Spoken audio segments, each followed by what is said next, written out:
Hello, everyone. Welcome to the program. This is Politics Today, or Sunday Politics, live on China's television. I'm Sean Kimaloye in Abuja. As we navigate a complex landscape of current affairs of our nation, our focus tonight is squarely on the economic pulse of Nigeria. Over recent months, we've witnessed a mounting tide of concern over the relentless surge in commodity prices, casting shadow of uncertainty over the livelihoods of millions.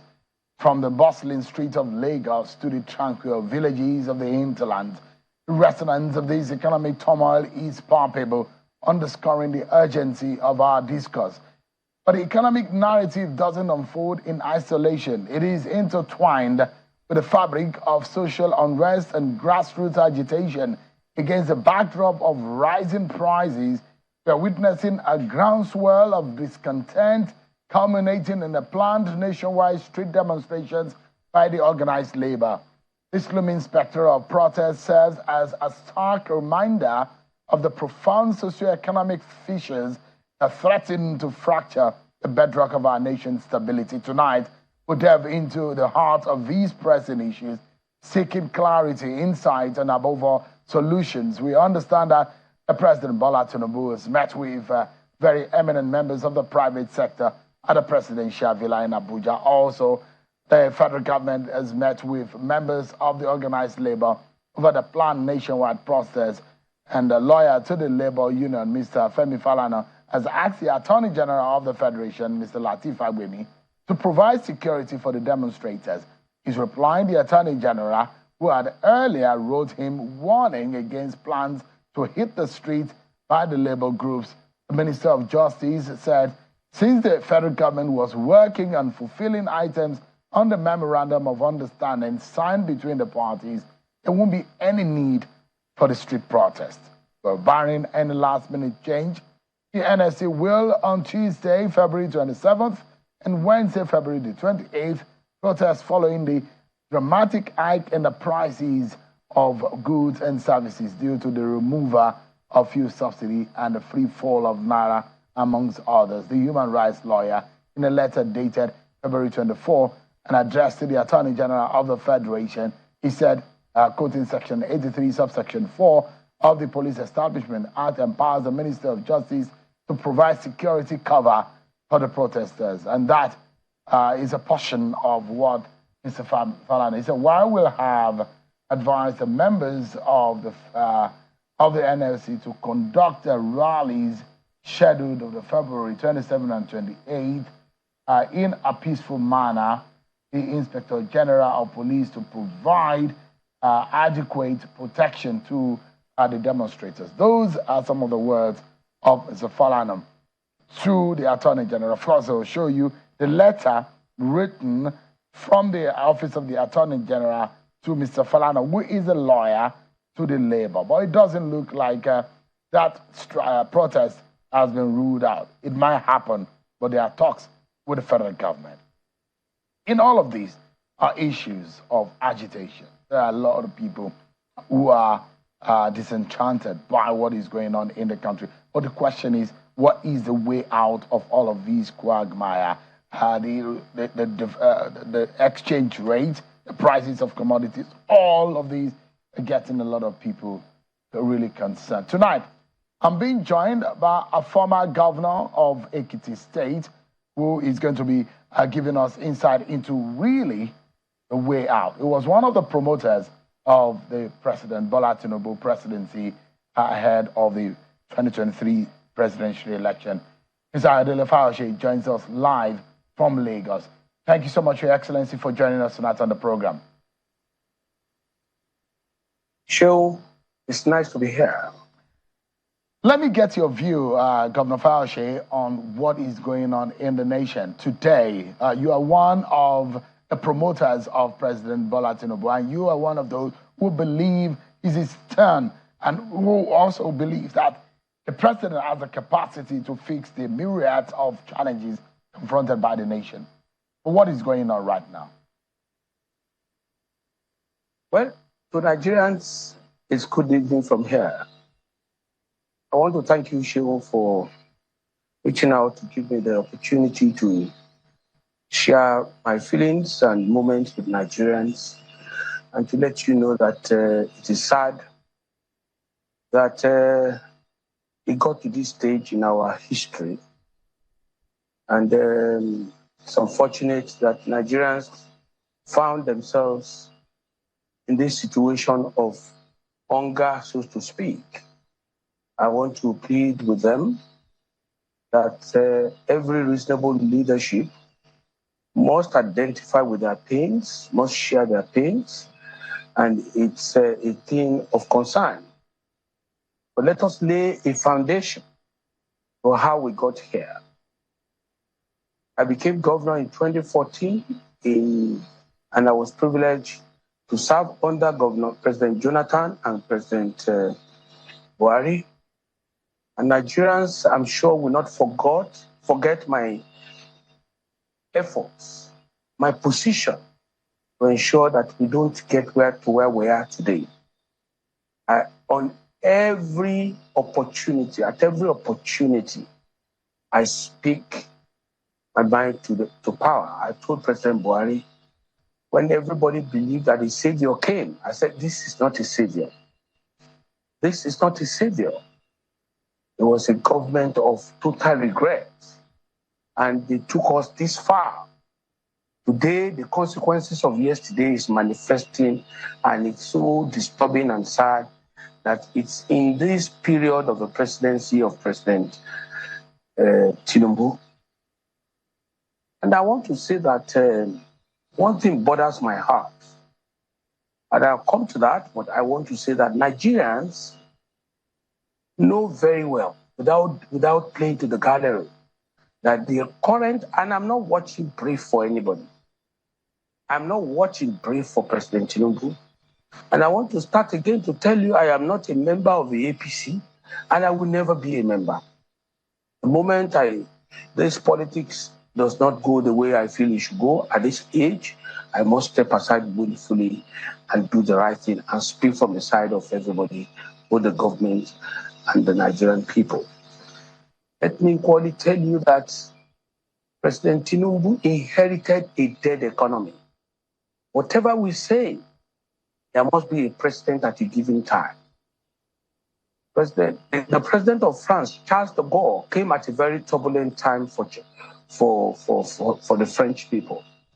And the coming of President Tinubu is sincerely at a time of need for Nigerians. These are very rough terrains, very rough times. And I remember listening to the former Minister of Finance, the lady who was the former Minister of Finance, said very expressly that we service Nigerian debts with 83% of our income. This was about 5 years ago or 4 years ago. If you are servicing the debt of Nigeria by 83% of your income, and after the 4 years, a president called Tinubu came and faced that economy. What if the foundations were faulty, what would the righteous do? I was listening to somebody who said to me that where is the magic? Tell us the magic that they said Tinubu did in Lagos. You cannot compare the current situation in Nigeria and what he did in Lagos. There are two different things, and I'm in position to talk like this because I was a governor in this country when President Tinubu was a governor. I was privileged to be in leadership, and I understand how it works. Let me say to you and to Nigerians, it is disturbing, but this is not the fault of the current president of Nigeria. So, Governor Fayose, if I may jump in quickly. Yeah. So if you say that this is not a fault of this government, but that those who will argue differently, we will say, look, it's been almost 9 months of President Tinubu in the saddle, and he knew and he said that Nigerians should ask him the question because he begged, he worked, he asked for the job, and he says he needs to do it. But that concerned that the manner and the approach in which this government, under his leadership, is going, that things are deteriorating. Or if you were saying Do not blame Bola Tinubu, who is the leader of this country. Blame another person who is out of power. It's not justified or justifiable. For that, your seat, politics today, when they talk about Chinese television, I'm not speaking to praise you, but Chinese television obviously is quite proud of this program. If you have run this program aground, no man will come and wake this program overnight. It takes time to turn around things. It's a common saying, to destroy is so easy, but to turn around is not an easy experience. Let me tell you that, like I told you again, I am not going to patronize anybody. I have said it on this television program severally. I don't want an appointment from this government to say that is why I want to patronize anybody. But look at the 8 years of President Buhari. What will be left of a country like Nigeria as of today? Even if Tinubu means well, where do we place the debts? Even if Tinubu means well and wants to do the magic, how will he fix? Let me quickly say this to Nigerians. They might not be aware of this. And you probably, Shehu, might not be aware of this. There are loans taken in the Buhari's administration.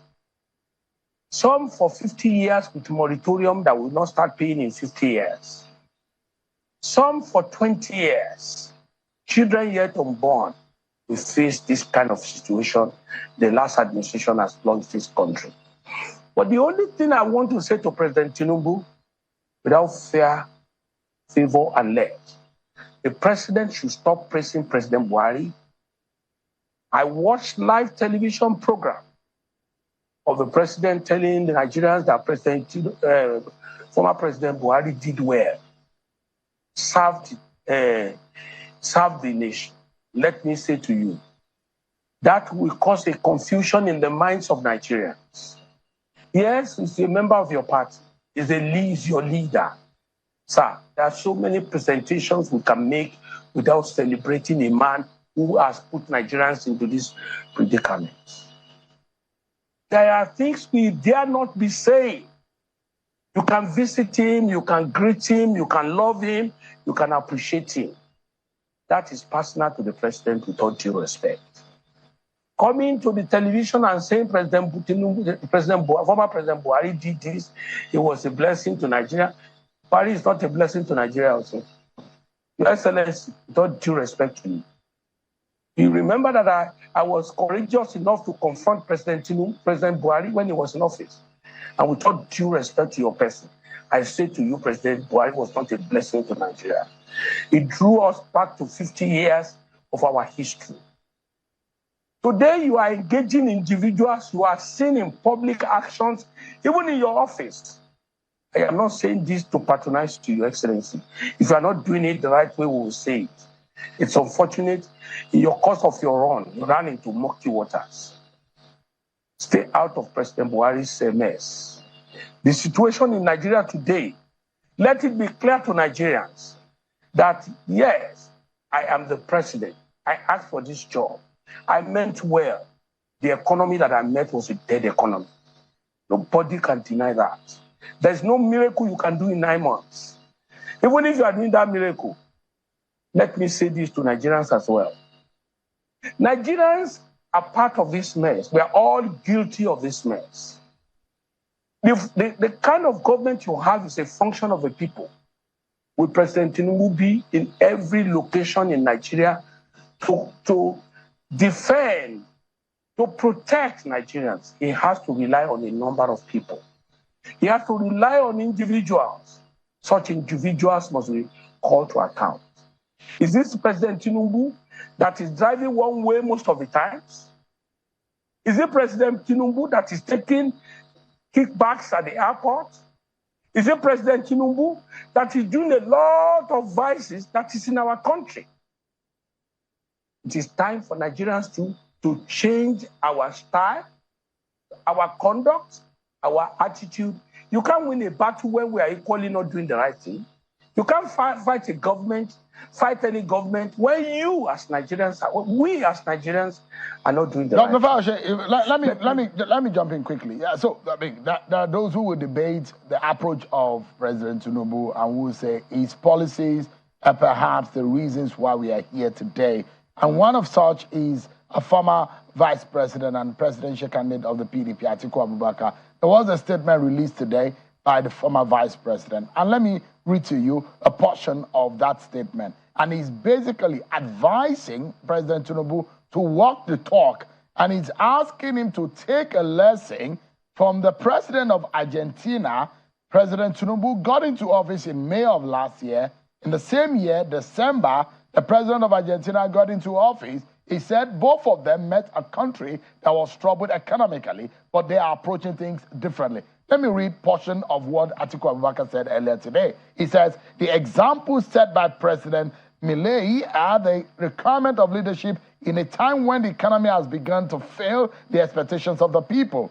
The reforms so far implemented by the Tinubu administration are ad hoc and hurriedly put together without proper review, as is unlike Argentina's Milei, who is sequencing his reforms.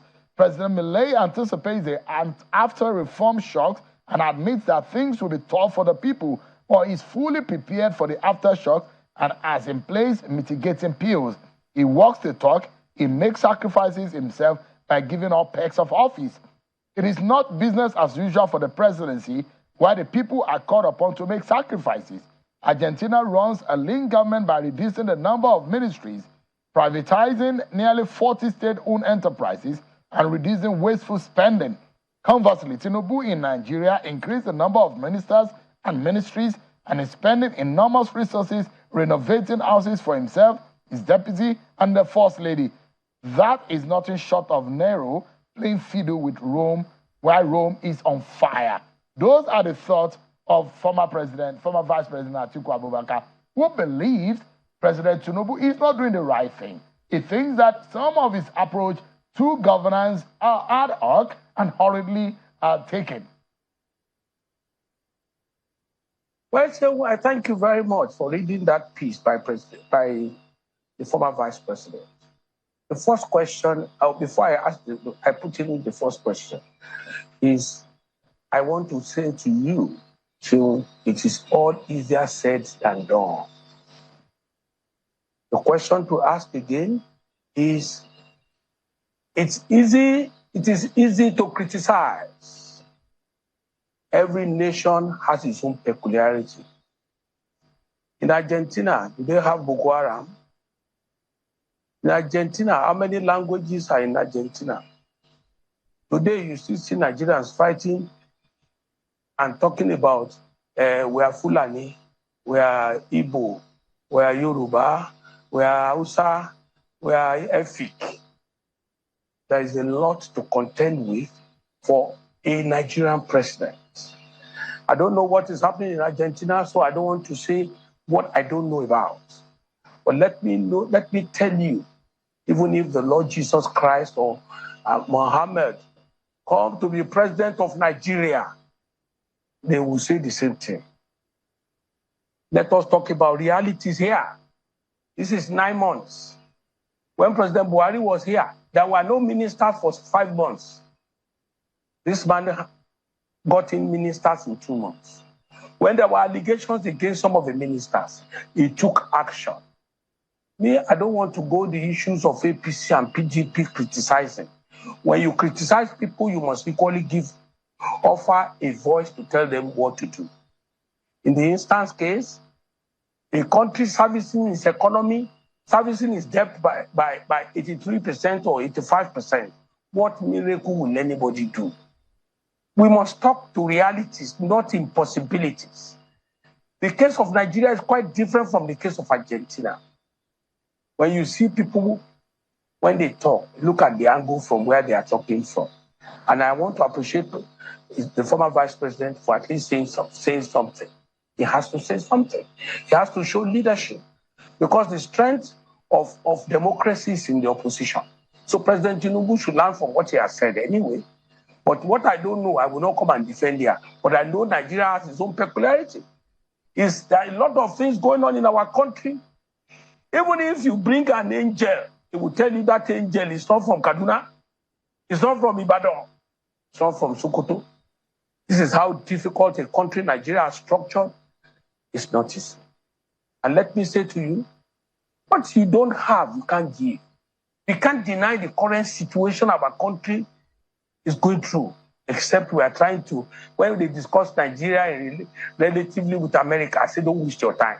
You can't discuss somebody who is 5 years with somebody who is 35 years. America is far gone to compare America's democracy with our democracy. But what I'm saying in effect is that the current situation in Nigeria is unfortunate. It is not the fault of the current president, but the current president should do more. Should do more. Should try his best. Let me tell you, there's no magic anybody will do when it is purely impossible for you to reconcile the situation you have found yourself. So, Governor Fayose, let me ask you just one or two questions, basically, about some of the criticisms of the Bola Tinubu government. That those who believe that, yes, almost all the presidential candidate campaign to say they will remove subsidy on fuel, but the manner in which the president went about it, going on the first day without necessarily laying foundation upon which, when it happened, the aftershocks and how Nigerians were going to receive it, the protest that the Labour is going to be embarking on next week is premised on the aftershock of what the president said on the 29th of May. That those who believe that that was the first misstep, good idea, but badly executed. Don't you think so? I don't think so. All the key former presidential candidates said we will remove subsidy. They didn't hide it. And at the end of the day, the implementation or application is now limited to individuals. And don't forget, President Tinubu met a budget without the inclusion of fuel subsidy after June. So what will he do? You see, let us try and be objective. Are you saying, Governor Fayose, that in the present day Nigeria, Bola Tinubu is the best man in whatever case? As though if Peter Obi or Atiku Abubakar or Adewole Adebayo or Malika Ado Ibrahim or any of those, or Wole Sowore, any of those presidential candidates, if they got into office, nothing would have changed. Is that what you're saying? It's only God that knows the best. But in the context of democracy, and Asiwaju Bola Ahmed Tinubu won an election, he must act in the office of a president, and is acting in the office of a president. If any of these candidates had become president of Nigeria, will they be cutting dollar? Will they be printing dollar? Because I don't understand. Will they change the attitudes of Nigerians overnight? This is a process of building, not a process of breaking down. But are you saying this, Governor Fayose, because you are one of the promoters of President Tinubu, and now that Nigerians are agitated, is that the reason why you're saying? Because in the words of some Nigerians, they believe that the government has failed them in the last 9 months they got into office. Prices of commodities have skyrocketed. The prices of fuel has gone up. The prices of food have gone up. Virtually everything you touch in Nigeria, the prices are unbearable. Hardship is very much pinching every Nigerian that you ask the question. Is that the reason why you're saying what you're saying tonight, Governor Fayose? So I am not a promoter. I'm not in position to promote President Bola Ahmed Tinubu. But I am a promoter of fairness and doing the right thing in our country, that after President Buhari, the power must shift to the south. That becomes very, very inevitable for me to say. I said it on my Twitter handle. Until tomorrow, I have no apologies. And I'm saying to you, when a woman loses her husband, you will now see the woman start crying. I wish this man were to be alive. But when the man was alive, he was shouting he was not a good man. Today, if you say Bola Tinubu should go, who tells you it's not a devil that will come? What I have to say to you, that will always be a president on the seat of the office of a president in Nigeria. All of us are in government. I'm in government. I might not be in Aso Rock.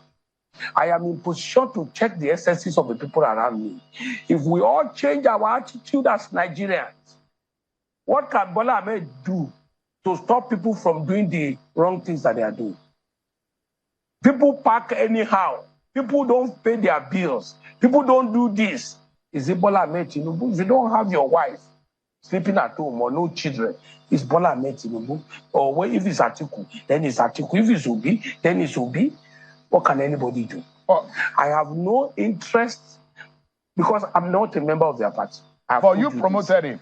You asked your people, Nigerians in your circle of influence to vote for him. And so the question is that this is what you sold to Nigerians. Can Nigerians further listen to you in whatever you are advocating when you advocated for this, and this is what they are getting? Those who are facing the hardship will be asking you the question, especially your supporters and those who loved what you say. So let me say to you again, I acknowledge that Nigerians are going through a lot. It's regrettable. I share moments with them, particularly those who died in the course of distribution of rice. A lot of people that has been adversely affected. I sympathize with them. But so far, so good. Considering what Bola Ahmed Tinubu, the president of Nigeria, inherited and our diversity, put all this together, the gentleman is trying his best. Governor Fayose, how do you react to those, just a moment, how do you react to those who want the president to reverse the policy on petroleum subsidy, at least for now, to be able to stabilize the policy? Where will he get the money to be paying the subsidy? And those who are saying that subsidy is being paid somehow through the back doors. IMF muted that idea too, that it's being paid somehow through the back door. Let us equally say it's paid through the back door. Is that not still fair?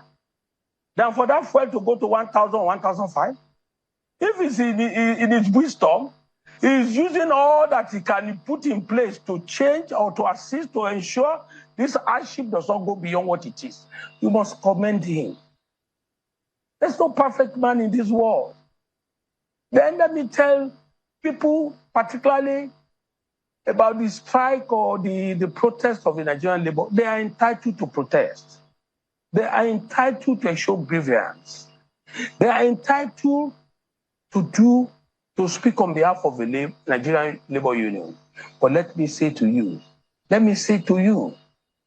us be careful. Let us be careful. If these rallies and these protests are taken over by hoodlums, we have no other country if anything goes wrong. In life, we always see the beginning of a problem. You should be careful of what may come out of it. A lot of people. Yeah, this is perhaps my final question to you and the way we wrap up this conversation. Going forward, our nation is in dire need of urgent attention. Say that we are in some kind of an emergency situation or an emergency ward of a hospital needing a critical attention, and every attention that we get will impact on our future, present, and the later future.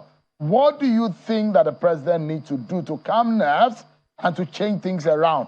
Just about 60 seconds, we need to close now. Let me tell you that we need to cooperate with the president. We need to show some level of understanding. There is no miracle worker here. A minute ago, you told me, I heard you say that Nigerians are saying he's building a house for himself, he's building for his wife. That house, is it not the Nigerian villa, the house of the president? So when we talk, we don't bring in emotion. My advice to the president is stay focused. Remember, you gave your words to Nigerians to make this country better than you met it. Please stay focused. Don't be distracted. I've once been a governor. I know how tough it was, especially on the seat of a governor of a place like Ekiti where there's no money. Today, Nigerians doesn't have the resources. When they talk about CBN, where will the CBN get the dollar? Every Nigerian is guilty about this dollar. People go and buy dollar and keep the dollar. It's not as if the dollar is functional. They are all speculative buying the dollar, and the moment you are buying, the laws of demand and supply will take this currency up. What can the president do about that? It is good for him to work on it, but it is equally good for us Nigerians to change our attitude and our approach. And lastly, the president needs to address the issue of the security architecture of our country. There are a lot to be done because the spate of crime too has to be addressed. When people are over-recycled, there will be issues. Intelligence reports matters to this government. We are lacking in intelligence. That is the truth. And this intelligence must be worked upon. Thank you. Former Governor of Ekiti State, Adewole Fayose, thank you so much, Your Excellency, for your time tonight. We appreciate it. Thank you. Thanks so much indeed. We take a break, everyone, but when we return, we get some more perspectives on the state of the nation. A former presidential candidate of the Social Democratic Party will be joining me in the will run in the 2023 election, and we'll be talking about the approach of President Tinubu on the state of the economy. Majorly, we're looking for solution. What are the way out of this present state that we find ourselves as a people? Adewole Adebayo will be joining me next on the program. Join us again, everyone. Everyone for staying with us. Let's get some more insight, and perhaps we're looking for solution from where we are today. Earlier, I told you that the president, Bola Tinubu, has met with some members of the private sector in the bid to get Nigeria out of the present situation. Maybe learning a few things from the private sector and seeking their help. And of course, we all understand that the president will be putting together an economic team. So an economic advisory team. That's what we are learning. We'll be getting more details. Stay with us on China's television for that. Let's get some more insight. I'm being joined by the presidential candidate of the Social Democratic Party in the 2023 presidential election. A lawyer, Mr. Adewole Adebayo, joins us live from New York. Thank you so much indeed for joining us tonight, Mr. Adebayo.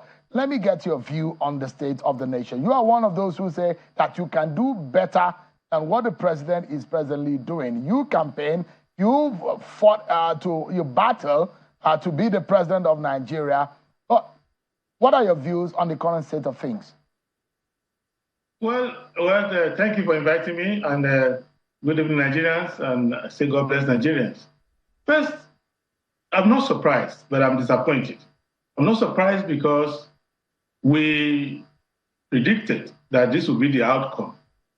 It doesn't matter whom you put there. This will be the outcome once you adopt these policies. We were debating these issues, and we were asking Nigerians to pay attention. That there are three policies that we needed to deal with. And the policies were, one, what do we do with respect to cost of governance? Two, what do we do with the issue of subsidy? Not only petrol, the subsidy in many other sectors. Three, what do we do with the issue of foreign exchange? On these three issues, I had fundamental disagreement with President Bola Tinubu, with Alhaji Atiku Abubakar, with Mr. Peter Obi, and many other people who were on that side. So these policies will not work. They've never worked in Nigeria, in any country before. In Nigeria, in the past, including when we did SAP, it didn't work for us. So it's not about one person is good, one person is bad. If you drag me into the villa or take me to Eagle Square and you force me to announce these policies, you will get the same result. Anyone who adopts this policy will get the same result. And economists will tell you, has there been any country that adopted these policies, countries that are in our hemisphere, countries that are in our state of development, countries that have our primary production sector that we have, who announced this policy and it has ever worked? I don't think so. So, and I was surprised that some personalities were talking about Argentina Maybe they haven't been to Argentina. I am very familiar with Argentina. Clearly, today, if you ask Argentines to choose between President Javier Milei and President Tinubu of Nigeria, they will say, bring us Tinubu and come and take this Milei to Nigeria. So you're saying that Vice President Atiku Abubakar is wrong on the example he says Bola Tinubu should follow? I would say His Excellency Vice President Atiku Abubakar may be well-intentioned, but is misinformed. It's an error, because if you look at the situation in Argentina, we may get to that position. I hope we don't get there, but we are traveling in that direction as well. But they are ahead of us in terms of the misery.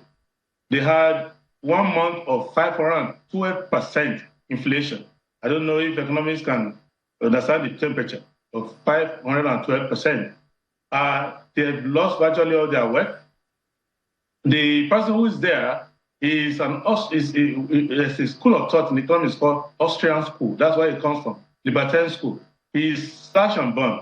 The Argentines they cannot survive it, and they are complaining every day. And they have the worst economic performance since 1980. So I am not saying we should not criticize a non-performing government like that of President Tinubu of APC, but you do not say somebody who is complaining about the sun being too hot, that person should be put inside the oven. That's not a way to solve a problem. So what it brings to you is that these policies don't work. And Nigerians have voted for these policies. So either we voted for these policies out of not paying attention or out of not understanding the implication of this policy. When you decide to say that you vote for a government that said they will remove subsidy on day one, which is what President Tinubu said, which is what Vice President Atiku Abubakar said, which was what Governor Peter Obi said, and we said, don't listen to them. But people thought, okay, they have experience, maybe they are more realistic than us, so they voted that way. So any of them that formed the government and adopted any of these policies will have, at a minimum, what you're having now, or even worse. These policies are not good, not because of the party that's announcing them, because they are structurally not suitable to us. Why? Because they come with some benefits, and you can see the benefits. More income to the government, for example, because of what they're not subsidizing anymore. More income from the foreign exchange differential that the government is saving because they're not defending the naira in the old way anymore. Now, so you have that additional money. You also have the benefit that your goods become cheaper. That is why people are talking now that they are exporting food from Nigeria to Niger, from Nigeria to the neighboring country, because with lower currencies, our food, our other things that we produce become cheaper. Those are the advertised benefits, but we're not structurally prepared for them. So anybody who says that I will have done it without this problem, it's like someone telling you that, yes, I can make an omelette for you, but I will never break an egg. Mr. Adebayo, let me jump in quickly. Yeah, let me jump in quickly. That those who believe that the economy was in a very terrible shape and there was nobody who would have gotten the mantle of leadership that wouldn't face the kind of challenges that this present government is facing. There are those who argue that subsidy would have to be removed one way or the other for our nation to be able to survive. There are those who will say the multiple exchange rate had to go. There are those who have said, these are some of the policies that this government took. There are those who had argued that those are the kind of policies that will get our economy moving. And perhaps we've seen some kind of growth in our GDP in Q4. But then when you say what you said, that these are bad policies of the Tinubu government, the vice president has said there is some kind of politicization of this economic situation in this country, and there are those who are sabotaging the situation. Do you agree? Okay, I don't agree with any of them. And this is the reason why. They're arguing off the point. That's not the issue. The issue is that there are arguments, but not every argument addresses the core issue. The core issue is as follows. Every decision you make in economics, you have at least 2 choices. Sometimes you have like 10 choices. In our case, we have like 55,000 choices. You decide to make the one that does not require better governance, that does not require the people in the higher echelon losing income. You made the choices that is because you punish the person that has the least contribution to political campaign. Let me give you an example. We are subsidizing so many things in this country. The only one in which the people have some level of participation, because it's a common product that all of us use, this is where they started subsidy removal from. Secondly, there was no attempt to do auditing. You will recall that I was shouting that 80% of the crude oil was being stolen. And I campaigned for months on that.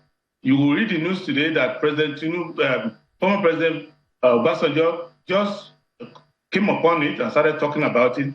But in consideration of where we should go in the last year's election, people did not factor into consideration that whoever is able to tackle that probably should be the person to give leadership to. So in order to make it clear, our problems are not difficult to solve. It's not that these problems are insurmountable. It is just that the method to solve them will not be a continuation of what we were doing before. But Mr. Adebayo, yeah, do you think, in your own opinion, because we're looking for a way out, Labour is planning to go on the street to demonstrate the hardship in the land, and there are those who say, I mean, you need to have the right persons to get the job done. In your own view, do you imagine or think that we have the right kind of team, economically speaking, around President Tinubu? He has the right kind of team for what he wants to do. But what he wants to do is not correct. So if I say that we should repair the house, that the house is leaking, we should repair the house, we should block the leakages, and we should repair the amenities in the house. And then my senior brother says, no, let's all sell the house. If he has the mandate, he will bring auctioneers and valuers and all of those estate agents who will sell it, where I will have brought plumbers, carpenters, electricians. So I cannot say now that he doesn't have the right team. Yeah, he wants to sell the house, so he has the right team to sell the house. But if I want to fix the house, I will bring a different team that wants to fix the house. If you were President Tinubu, if you were in power today, what would you do differently? I mean, if there is a need for an urgent fix to the economy and to also slow down what has become a rising agitation due to the hardship in the land, what would you do urgently to stop the bleeding? First, now, it just depends on when I become president. If I became president on the day he became president, I will not announce any of these policies. In fact, I will immediately have gone to National Assembly to amend the Appropriation Act and the Petroleum Industry Act to remove these statutory mandates to yank off the subsidy. But if I'm becoming president today, the first thing I will do is to convince the people of Nigeria and to convince people in my government that these policies are not right. Because if you say I should advise a president who believes that the benefit of these policies are down the line, he's not going to listen to my advice because he's committed to the fact that the benefits are down the line. So the first thing I need to do is to convince him that these benefits never came to England. England did industrialize itself. These benefits hasn't come to Chile, hasn't come to Argentina. It didn't come to Brazil until Lula came and changed them towards social investment. And that what you can do is, if you are, I don't know where they're getting the policies from, I suspect that maybe the old IMF something, or the bankers who are contributing money to their campaign insist on all these policies. But if they are ideologically committed to these policies, then the solution they can find will be solution by way of palliative, which is to suspend the full effect of it over time. And what they may discover is that the social mystery will be so much, inflation and hyperinflation will be so much, that the money they save may not be up to the money that they will need to spend on the palliative. So what I can say, in essence, is that they need a change of direction, but I cannot guarantee that a well-experienced accountant who is a cost cutter like President Tinubu, who has Wale Edun around him, and has all those monetarist people around him, who has chosen Cardoso as his preferred governor of Central Bank, I don't think they are willing to change for now. So the method they will now do is to be a little more efficient in the macroeconomic policies they've taken. And there are 5 measures they can take if they want to take them. And I've been mentioning them before, but I'll summarize briefly. One is that they must have a way to increase their revenue. But right now, they are collecting less than 20% of the collectibles. I can tell you that. Because they have so many sacred cows that they don't want to collect money from. Secondly, they need to bring efficiencies in the money they are touch for a government that is running a free market economy as they're going towards. They need more feedback, more sensitivity, a quicker reaction time, which means that they need to put better people, sharper people in their governance. Thirdly, they need to restructure the government spending in such a way that they separate the fiscal policy, which they are controlling, the Minister of Finance and the President, and let the CBN governor run his monetary policy and be the banker to the country, not just the banker to the government alone. Fourthly, they need to find ways to generate employment, and they don't want to spend money on social programs as stated by Chapter 2 of the Constitution, which means they will be going to Qatar, they will go to all these places they are going, because the social investment money that they need to spend to generate employment, they don't want to spend it because they are following the IMF. So they will be begging foreign investors to come and put money in our country, money that we have even within our country. But they will be going out, and if they are more efficient in that respect, then they can succeed. Lastly, they need to deal with the issue of inflation. Inflation is the cause of all of these things. If they don't control inflation by controlling their spending, by increasing their revenue, and by ensuring that they get Nigerians to be productive, if they control inflation, then they can turn down this. But in the end, it is like asking me to prescribe medicine that somebody can take, who every day he goes to become a boxer, they keep banging his head, his MMA. I can tell him, you will stop feeling the pain if you don't go into this violence. Mr. Adebayo, So those antidotes that you have reeled out tonight, and I'm imagining right now that for us to move forward, there is also an immediate political action that the government needs to take, and is also to douse the agitation in the land, the tension. We are hearing from Andy Ferry asking people not to protest. Some eminent Nigerians are also saying, do not go out. If you were the president, what would you advise him to do immediately to politically douse the tension? Just in about 30 seconds. Now, what they need to do is that he needs to be like head of state. The president is also head of state, which is father of the nation. He needs to be less arrogant in their sense of righteousness about how right their policies are. They need to engage people, but people need to understand at the same time that you voted for these policies. So it's like the children of Israel who say, Moses, lead us out of Egypt. Then when they go to the wilderness, they realize it's not a very easy place to be. Then they started complaining. So that's the normal thing. But the people of Nigeria voted for these policies, but they're not good policies. And until the next election, you are stuck with these policies. But what we advise the government to do is to use humility to reach the people, and at the same time to show social justice to the people, making sure that the burden of this hardship is not borne only by the less privileged. All right. All those who are protesting, who are complaining, to understand that the elite of Nigeria should not think that they can agree to a policy in the closet and come and be making trouble outside. All of them agree to this, and all of them need to calm down and find solutions. The solutions are not hard to get. Finally, just in 30 seconds, so if you may, please, I'd like to know, does your gut feeling tells you that this president has what it takes to fix Nigeria? And perhaps, just perhaps, what do you see for the nearest future of this country if you look at the crystal ball? Just in 30 seconds, if you may.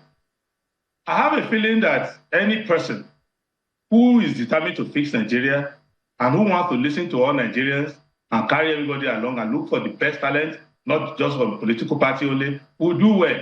I would have preferred Nigeria voted for me. That's why I didn't support him. I think I would have done better than him. But anybody they put there who is determined to use all the resources in Nigeria to help Nigeria can succeed. And the president is a Nigerian, well-educated person, highly intelligent person, but he has the wrong policies. But if he opens his mind and tries to get other ideas from other people, add it to what he's doing, it's just like a doctor. You are going to give the injection, or you want to do a surgery. You may decide to increase the anesthesia so that people at least will feel less pain. Right. You need them tom-tom to take if you are removing their tooth. But bottom line is that you can be kind, you can be more gentle, but there's no escaping the consequence of the policies that people are putting. Mr. Adewole Adebayo, a very prominent Nigerian politician and lawyer, a presidential candidate in the 2023 presidential election on the platform of the SDP. Thank you so much indeed for talking to us. Thank you, and God bless Nigeria. God bless Nigeria. Thank you so much indeed. Well, that's our show for tonight. I'll see you tomorrow at 7 p.m. God bless Nigeria.